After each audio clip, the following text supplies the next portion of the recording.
నమస్తే. మాజీ MP BJP senior నేత రవీందర్ నాయక్ గారు ఇంతకుముందే బీజేపీకి రాజీనామా ప్రకటించారు. ఒకసారి మాట్లాడదాం. నాతో పాటు రవీందర్ నాయక్ ఉన్నారు, మాజీ ఎంపీ. ఎందుకు రాజీనామా చేయాల్సి వచ్చింది? ప్రధానంగా ఏం చెప్తారు రీజన్ దీనికి?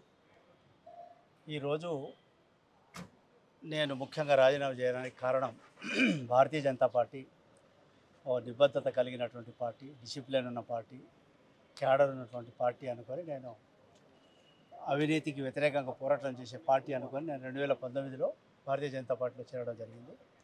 ఎందుకు చేరినానంటే ఆ రోజుల్లో సాధించుకున్న తెలంగాణలో విపరీతంగా కరప్షను, అదే రకంగా అత్యాచారాలు, అన్యాయం జరుగుతూ పేదల కష్టాలు పెరిగిపోతుంటే దీని మీద భారతీయ జనతా పార్టీ చర్యలు తీసుకుంటుందని ఒక గొప్ప నమ్మకంతో నేను ఆ పార్టీలో చేరడం. మరి గత 4-5 సంవత్సరాలుగా నాతో సాధ్యమైనంత వరకు నేను పార్టీలో కార్యక్రమాలు చేస్తూ ఒక సీనియర్ లీడర్గా 1978లోనే నేను ఎమ్మెల్యేగా, మంత్రిగా, తదుపరి నేషనల్ ఎస్సీ కమిషన్ మెంబర్గా, 2004 పార్లమెంట్ మెంబర్గా నేను ఎన్నో పదవులు కూడా చేసి మరి వచ్చిన తెలంగాణను కాపాడుకోవడానికి నేను భారతీయ జనతా పార్టీలో చేరడం జరిగింది. కానీ గత 4 సంవత్సరాలుగా మరి కేంద్ర నాయకత్వం, భారతీయ జనతా పార్టీ నాయకత్వం మరి కేసీఆర్ కుటుంబం అవినీతి చేస్తుందని చెప్పడం తప్ప, మరి అత్యాచారం చేస్తుందని చెప్పడం తప్ప, మరి అణచివేత పరిపాలన చేస్తుందని చెప్పడం తప్ప దాని మీద చర్యలు తీసుకోకపోవడం, మరి కాళేశ్వరం ఏటీఎం అని చెప్పడం, అదే రకంగా లిక్కర్ స్కామ్ మీద మరి ఛార్జ్ చేయడము, మరి అదే జరుగుతుంది. కానీ ఎలాంటి దాని మీద చర్యలు జరగలేదు. సో నేను 4 సంవత్సరాలు చూసి దానికి రిజల్ట్ మొన్నటి ఎలక్షన్లో కూడా మేము చెప్పాం, మీరు ఇక్కడ జరిగే విధ్వంసం మీద, తెలంగాణలో జరుగుతున్న మరి అవినీతి మీద, అత్యాచారాల మీద మీరు చర్యలు తీసుకోండి, నేను ఇక్కడ గవర్నమెంట్ ఫామ్ చేయవచ్చు అని చెప్పేసి మేము అలాంటి వాళ్ళు ఎంతోమంది బీజేపీ పార్టీ నాయకత్వాన్ని తెలియజేసినా కూడా వాళ్ళు ఏమాత్రం చెల్లించకుండా దాని యొక్క రిజల్ట్ మొన్నటి అసెంబ్లీ ఎన్నికల్లో బీజేపీ పార్టీ చవి చూసింది. కాబట్టి మరి ఎలక్షన్లు వచ్చినప్పుడే ఆ రోజుల్లో అసెంబ్లీ ఎన్నికల ముందు కవితకు నోటీస్ ఇప్పించడం, మళ్ళీ ఇప్పుడు పార్లమెంట్ ఎన్నికలు రాగానే మళ్ళీ కవితకే నోటీసులు ఇప్పించడం, ఇదంతా కలిసి చేస్తున్న నాటకం అనే విషయం తెలంగాణ ప్రజలు దీన్ని అర్థం చేసుకున్నారు. కాబట్టి భారతీయ జనతా పార్టీ ఇక్కడ ఎక్కువగా ముందుకు వెళ్ళలేకపోయింది. మరి ప్రజలలో నమ్మకం కుదిర్చలేకపోయింది. కాబట్టి ఈ సందర్భంగా నేను భారతీయ జనతా పార్టీ బయటికి రావాలి. రెండు పార్టీలు కలిసే ఉన్నాయంటారా, బీజేపీ బీఆర్ఎస్ అని తెలంగాణ ప్రజలు అనుకున్నారు. అనుకునే మొన్న నోటీసులు ఇప్పించారు.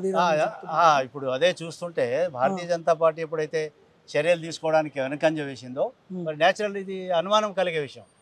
దీన్ని మరి వాళ్ళు నిరూపించుకోవాల్సింది. కానీ వాళ్ళు ఇప్పుడేమో రాష్ట్ర ప్రభుత్వం టేకప్ చేయాలంటున్నారు.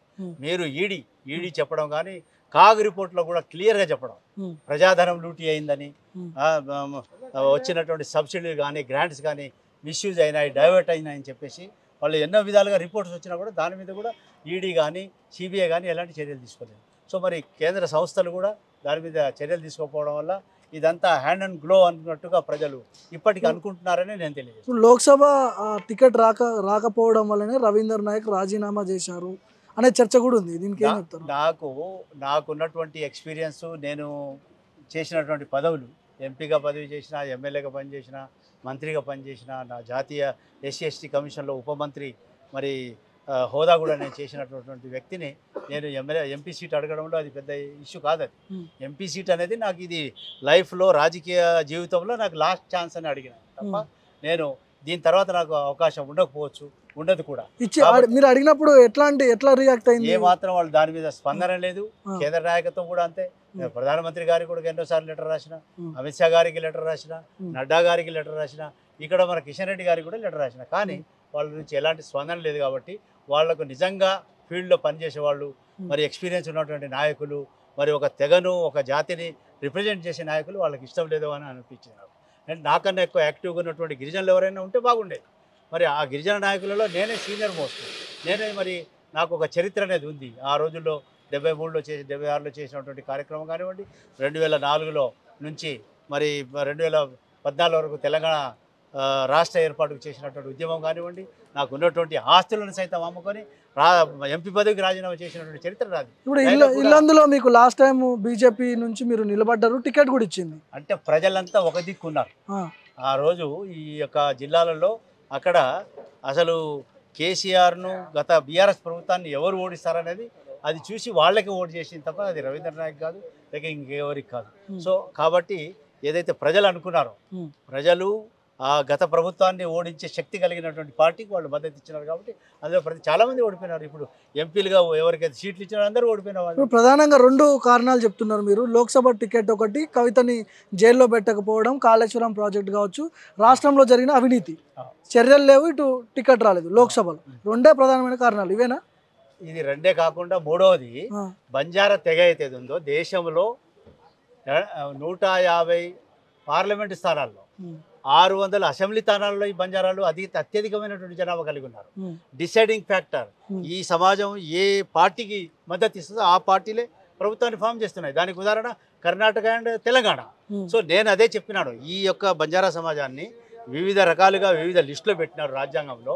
కాబట్టి వీళ్ళను కనీసం ఎక్కడైతే వీళ్ళు ఎస్సీ ఎస్టీలుగా లేరో ఆ యొక్క రాష్ట్రాల్లో ఎస్టీలుగా గుర్తించమని చెప్పి, అదే రకంగా బంజారా మాట్లాడే భాష ఏదైతే ఉందో గోరుబోలిని 8th షెడ్యూల్లో కలపమని చెప్పినారు. అదేవిధంగా తాండాలు 1,00,000 తాండాల్లో దాదాపుగా అంటే గ్రామాలకు పట్టణాలకు దూరంగా ఉన్నటువంటి తాండాల్లో 12 కోట్ల మంది నివసించే లంబాడీలు ఒకటే భాష మాట్లాడతారు, ఒకే సాంప్రదాయం, ఒకే సంస్కృతి ఉన్నటువంటి బంజారా సమాజానికి కనీసం వాళ్ళ తాండాల్ని రెవెన్యూ గ్రామ పంచాయతీగా గుర్తించమని చెప్పేసి నేను శివలాల్ మహారాజ్ గారి జ్ఞాపకార్థం 125 అడుగుల ఒక విగ్రహాన్ని, అదే రకంగా శివలాల్ మహారాజు అదే జగదంబకి భవ్య మందిర నిర్మాణానికి బంజారా హిల్స్లో మరి నిర్మాణం చేయాలని చెప్పేసి నేను డిమాండ్ చేసిన. దాని మీద ఎలాంటి స్పందన లేదు కాబట్టి ఇది 3వ ఇష్యూగా నేను దాన్ని తీసుకున్నాను. సో అధికార పార్టీలోకి పోతున్నారా, మీ పాత మిత్రుడైనటువంటి కేసీఆర్ దగ్గర పోయే అవకాశం? ఇప్పుడు నేను ఎక్కడ పోవాలా ఎట్లా పోవాలనేది కులమే బలం అన్నారు. సో నా కులం అంటే లంబాడి కులమే కాదు, తెలంగాణ కులం. తెలంగాణ కులం మొన్నటి ఎన్నికల్లో ఎలాంటి యొక్క నిర్ణయాన్ని ప్రకటించినారో ఆ నిర్ణయం మీద నేను ఆలోచిస్తున్నాను. ఓకే, ఆ నిర్ణయం ప్రకారం నా కులం వెంబడి పోవాలా, నా తెలంగాణ ప్రజలు వెంబడి పోవాలా లేదా అనేది నేను ఆలోచించి వచ్చే వారంలో నా నిర్ణయాన్ని ప్రకటిస్తాను. నల్గొండ నుంచి అడిగినట్టున్నారు మీరు లోక్సభ. నల్గొండలో నేను 2 సార్లు ఎమ్మెల్యేగా, అదేవిధంగా నా నేటివ్ ప్లేస్ అది. అక్కడ నేను మంత్రిగా పనిచేసినటువంటి ప్లేసు. అక్కడ 4 లక్షల మంది గిరిజనుల యొక్క ఓటర్స్ ఉన్నారు.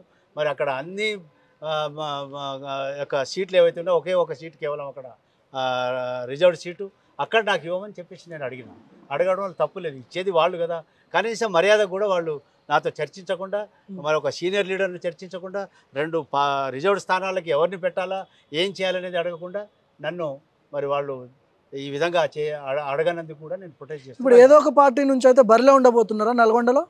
నేను అది ముఖ్యం బరిలో ఉండడం కాదు, కానీ ఒకే సంవిధానం, ఒకే రాజ్యాంగము, ఒకే నీతి, ఒకే చట్టం అని ఈరోజు మనం భారతదేశాన్ని ఆ దిశలో తీసుకెళ్తున్నాం. కాబట్టి నా బంజారా జాతికి కూడా ఒకే నీతి ఉండాలా, ఒకే చట్టం ఉండాలా, ఒకే సంవిధానంలో ఎక్కడైతే వీళ్ళు గుర్తింపబడలేదో ఎస్సీ ఎస్టీలుగా వాళ్ళని అక్కడ ఎస్టీలుగా గుర్తింపజేసే వరకు దానికి ఏ పార్టీ ముందుకు వస్తుందో ఆ పార్టీకి నేను మద్దతు ఇస్తాను. నేను పోటీ చేసేది ఇప్పుడు అది అవకాశం ఉంటుందో లేదో ఐ కాంట్ సే, కానీ బట్ అవకాశం ఉంటే నేను చేస్తా. బట్ అవకాశం లేకుండా కూడా నాకు నిరుత్సాహం లేదు. నేను అన్ని పదవులు చేసిన కాబట్టి నేను ముఖ్యమైనటువంటి తెలంగాణను ఈ విధ్వంసం నుంచి కాపాడాలా, తెలంగాణను బాగు చేయాలా, తెలంగాణ ప్రజల యొక్క ఆత్మహత్యలు, రైతుల ఆత్మహత్యలు, నిరుద్యోగులకు ఉద్యోగ ఉపాధి, అదే రకంగా మహిళలు, ఈరోజు మహిళా సాధికారిత, మహిళలు ఎక్కువ మంది మరి వివిధ పట్టణాలకు వలస వెళ్తున్నారు. అక్కడ ఎన్నో బాధలు అనిపిస్తున్నారు. వాళ్ళ సమస్యలను తీర్చడానికి ఎవరైతే ముందు వస్తారో వాళ్ళకి నేను ఫాలో చేస్తా, వాళ్ళకు సమర్థిస్తా అని చెప్పేసి కూడా సందర్భంగా. Right, thank you sir, thank you. So ఇది ప్రధానంగా 2 కారణాలు చెప్తున్నారు. లోక్సభ, నల్గొండ లోక్సభ పార్లమెంట్ ఒకటి, ఇటు గతంలో జరిగినటువంటి అవినీతి, వీటి మీద చర్యలు తీసుకోలేదు, అందుకనే బయటకు వెళ్తున్నా అని చెప్తున్నారు. చూద్దాం.